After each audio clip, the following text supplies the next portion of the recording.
CCN news एक पाऊल महाराष्ट्रासाठी। बुलढाणा जिल्ह्याच्या मोताळा तालुक्यातील गुगळी शिवारातील वडिलोपार्जित शेतात जाण्याचा रस्ता शेजाऱ्याने अडवल्याचा आरोप करत गेल्या 4 वर्षांपासून पुंजाबाई देवबा पिसे आणि गजानन पिसे यांच्या शेतात शेती पेरण्यासाठी कुठलेच वाहन किंवा बैलगाडी घेऊन देखील जाता येत नसल्याने त्यांची बागायती असलेली जमीन 4 वर्षांपासून पडीक होती, ज्यामुळे या शेतकऱ्याचे लाखो रुपयांचे नुकसान झाले। शेतीवरच उदरनिर्वाह अवलंबून असलेल्या या कुटुंबाची 4 वर्ष मोठी फरफट झाल्याचं सांगण्यात येत आहे।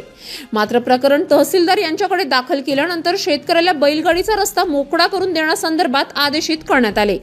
त्या अनुषंगाने पोलीस संरक्षणात महसूल विभागाच्या अधिकाऱ्यांनी घटनास्थळावर जाऊन शेतरस्ता खुला करून दिला। यामुळे अन्यायग्रस्त कुटुंबाला न्याय मिळाला आहे।